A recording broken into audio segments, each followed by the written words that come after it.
Rising science academy, हम बातों पे नहीं मेहनत पे यकीन करते हैं। Bismillahirrahmanirrahim. Assalamu alaikum dear students. How are you? I hope you will be fine. Dear student, today we are going to discuss about the topic mitochondria. आज का जो हमारा टॉपिक है हम पढ़ेंगे माइटोकॉन्ड्रिया के बारे में। सबसे पहले हम इसका ब्रीफ इंट्रोडक्शन देखेंगे। इंट्रोडक्शन के बाद हम इसकी स्ट्रक्चर के बारे में डिस्कस करेंगे। स्ट्रक्चर के बाद हम इसके जो फंक्शंस हैं कि सेल में इसके जो मेन फंक्शंस हैं उसके बारे में हम डिस्कस करेंगे। तो जो सबसे पहली बात हमारे माइंड में आती है, जो माइटोकॉन्ड्रिया है एक सेल ऑर्गेनेली है। माइटोकॉन्ड्रिया क्या है? एक सेल ऑर्गेनेली है। सेल ऑर्गेनेली है। इसके बाद सेकंड बात जो है, जो माइटोकॉन्ड्रिया है ये डबल मेम्ब्रेनस होती है, यानी इसमें दो मेम्ब्रेन होती हैं। हम डायग्राम की मदद से इसकी स्ट्रक्चर को पहले समझेंगे। इसकी स्ट्रक्चर में जो जो चीज़ें आती हैं वो समझेंगे, उसके बाद हम इसकी फंक्शन की तरफ जाएंगे। अब इसकी डायग्राम कुछ यूं होती है। ये इसकी आउटर मेम्ब्रेन है।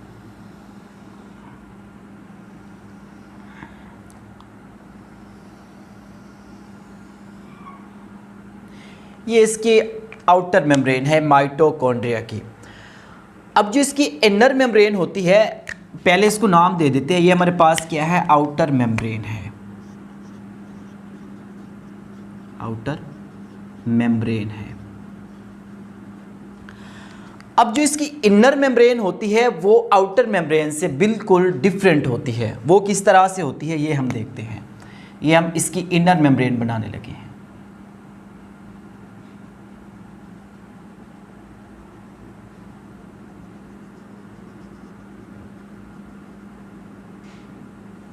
अब आउटर मेम्ब्रेन हमारे पास आपने देखी है, ये क्या होती है? स्मूथ होती है। बिल्कुल क्या होती है? स्मूथ होती है। लेकिन जो इनर मेम्ब्रेन होती है उसमें क्या होती हैं? फोल्ड्स होते हैं। जिस तरह से अब मैं इसको प्रॉपर बनाता हूँ तो आप लोग गौर से देखेंगे ये किस तरह से होती है। ये फोल्ड्स बनाती है इस तरह से।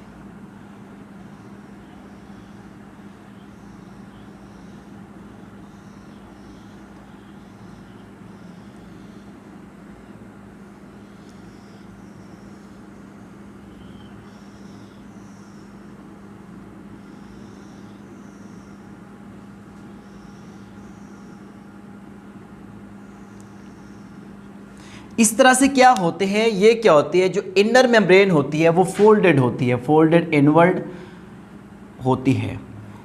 और ये आप देख रहे हैं जैसे हमारे पास आउटर मेम्ब्रेन है वो हमारे पास क्या है? स्मूथ है। लेकिन जो इनर मेम्ब्रेन है ये बिल्कुल क्या है? इससे डिफरेंट है। स्ट्रक्चर में भी डिफरेंट है और इसके बाद ये इसकी कंपोजिशन जो है वो भी आउटर मेम्ब्रेन से डिफरेंट है। पहले हम इसको लेबल कर लेते हैं। ये हमारे पास क्या है? इनर मेम्ब्रेन है।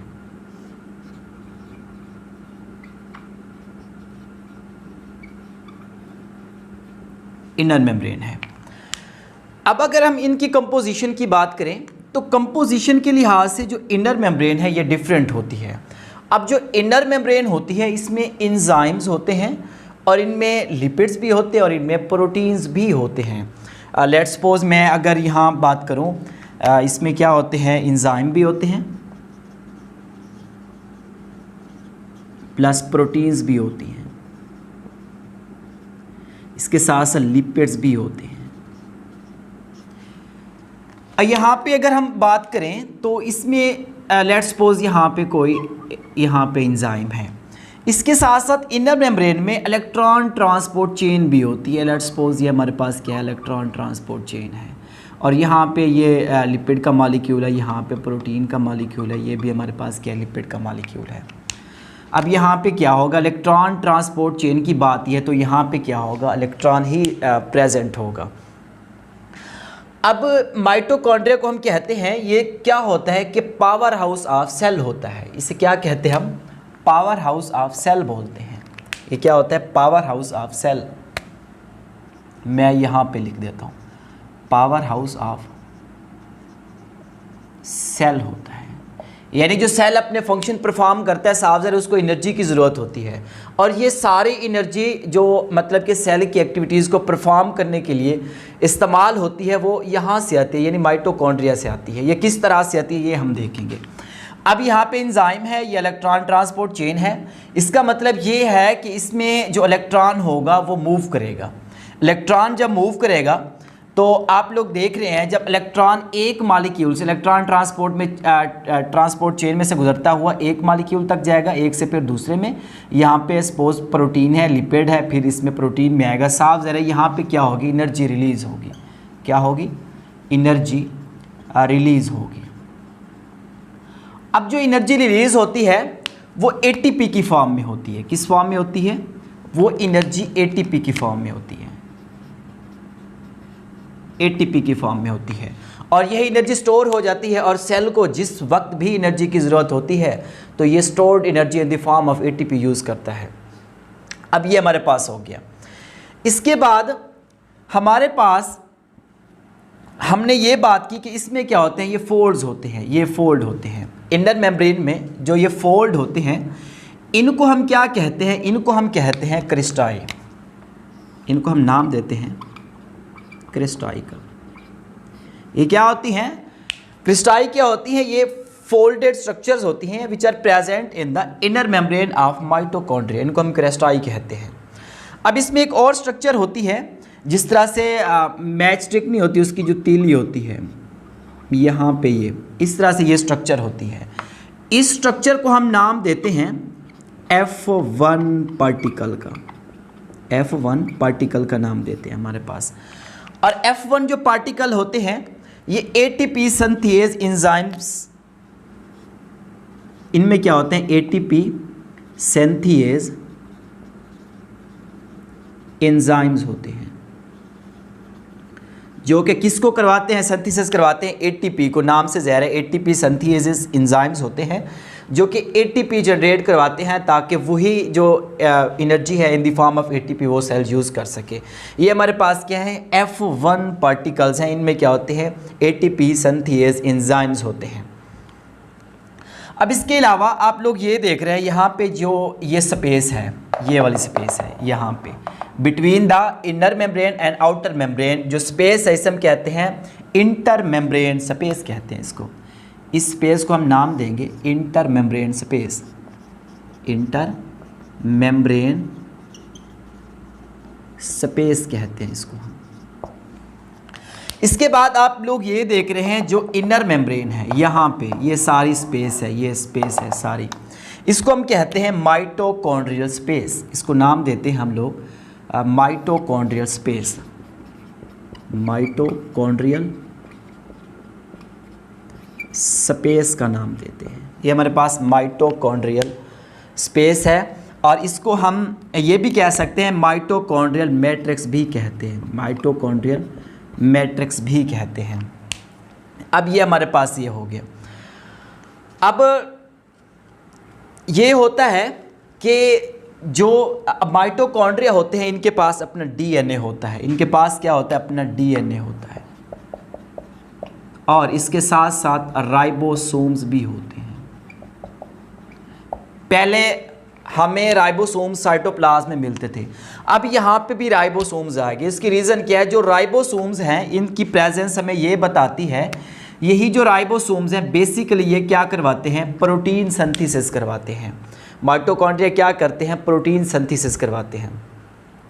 इस तरह से इसको हम कहते हैं, माइटोकॉन्ड्रिया कहते हैं सेल्फ रेप्लिकेटिंग ऑर्गेनेली भी कहते हैं इसको। सेल्फ रेप्लिकेटिंग इसलिए कहते हैं क्योंकि ये प्रोटीन क्या करती है, जो इसको ज़रूरत होती है वो अपनी प्रोटीन खुद तैयार करती है।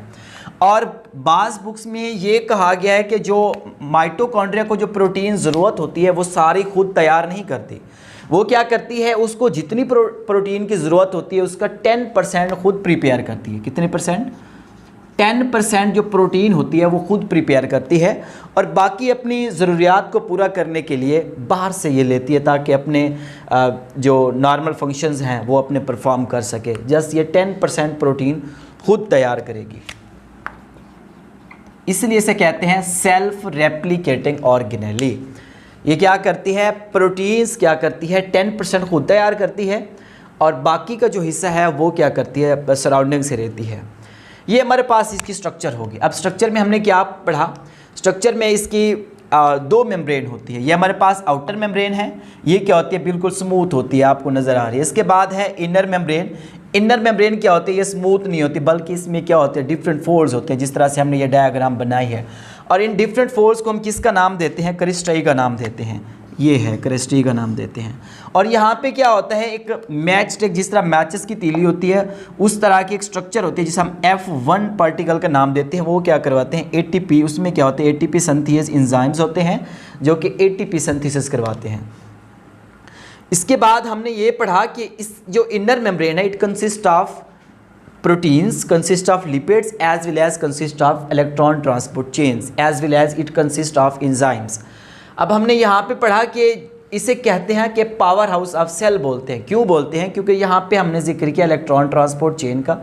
यहाँ से जो इलेक्ट्रॉन है मूव करता है from one molecule to the other molecule, तो एनर्जी क्या होती है, रिलीज होती है in the form of ATP, and then यही जो ATP की फॉर्म में एनर्जी है सेल यूज़ करता है अपने नॉर्मल फंक्शंस परफॉर्म करने के लिए। और मोस्टली जो एनर्जी आती है सेल की एक्टिविटीज़ को परफॉर्म करवाने के लिए वो माइटोकॉन्ड्रिया से आती है। ये हमारे पास इसकी क्या थी, स्ट्रक्चर थी। अब हम माइटोकॉन्ड्रिया के फंक्शंस पढ़ते हैं। इनकी फंक्शंस के बारे में अगर हम बात करें तो मैं यहाँ पे इसको डिस्कस करता हूँ। ये डायग्राम तो आपको समझ आ गई होगी, तो मैं यहाँ से ये रेज कर देता हूँ। अब हम इसके फंक्शंस की बात करें तो हमने बार बार एक चीज़ पढ़ी कि इसे पावर हाउस ऑफ सेल कहते हैं। क्यों कहते हैं, क्योंकि ये क्या करता है, एनर्जी प्रोवाइड करता है। अब सबसे जो इसका मेन फंक्शन है, ये क्या करता है, एनर्जी जनरेट करता है। इसका मेन फंक्शन क्या है, एनर्जी जनरेशन, किस फॉर्म में, इन द फॉर्म ऑफ ATP। अब ये एनर्जी जनरेट किस तरह से करता है, आप लोगों को पता है जो प्लांट्स होते हैं उनमें एक प्रोसेस होता है जिसे हम कहते हैं सेलुलर रिस्पायरेशन।